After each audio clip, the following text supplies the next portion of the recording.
the merchandise plan. Our first step is to develop the merchandise plan. What is a merchandise plan?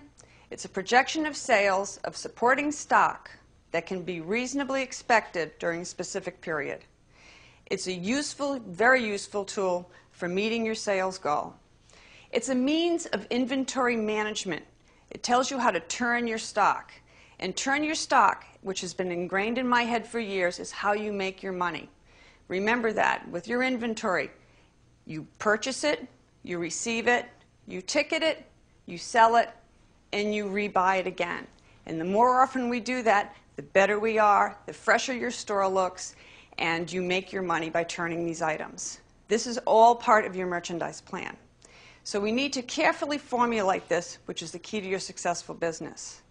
So what we need to do now is we need to ask yourself, who are you as a store? What is it you want people to see when they come into the store? Well, whom do you want to serve? What kind of customer do you expect to have? You know, their age, what gender are they, do you want to serve? And how do you want your customers to shop?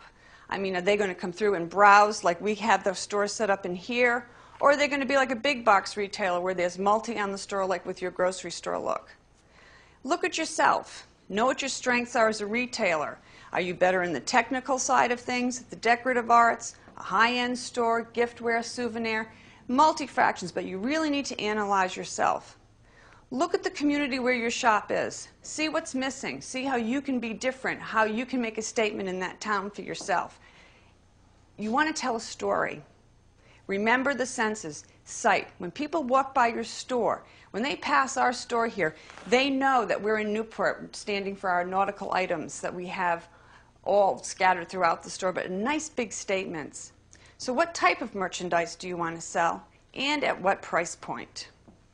So now we're going to start to develop this merchandise plan, and the first thing we're going to do is we're going to look at our departments and our classes. But let's focus first on departments, because that is how we're going to plan our open to buy as we move through our different sessions. In your departments, you should never do more than 10. Keep it simple. Don't be creative, because that could really get you into trouble when you start trying to paste and pick and see what you're doing and saying, oh, this could be this, maybe it could be here. So let's just keep it to 10. So what you need to do is you want to determine what your yearly inventory is going to be. You're going to determine the percent of the product that you're going to fit into each department. And you're going to be taking into consideration seasonality, promotions, events that are in town that could affect your sales.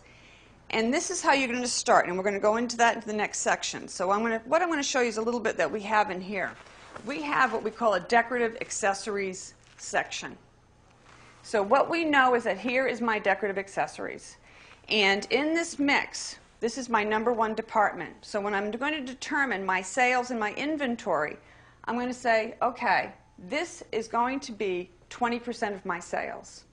So I take that and look at this, and then I'm going to determine my cost of goods on this. Then I'm going to come up with my gross margin in percent, and then I'll come up with my gross margin in dollar. This is going to tell me how much inventory to buy and to plan for, so I can make the statement in my store and to keep it consistent. So for example, in the ceramics, this is 20% of the decorative accessories. It's 20% of my business. My total inventory would be $50,000. And my cost of goods is at 48%. I'm going to make 52% on this section, and I'm going to produce $5,200. Very basic and very simple. So what you're going to do is you're going to plan this kind of a merchandise for all 10 departments. Other examples of departments, and remember to be broad, could be like textiles, jewelry, children's, souvenirs, and items like that, so that they're broad so that you can keep thinking big and large. So this is today's what we're going to be covering on the departments. Our next session will be how to start thinking about our open to buy segment.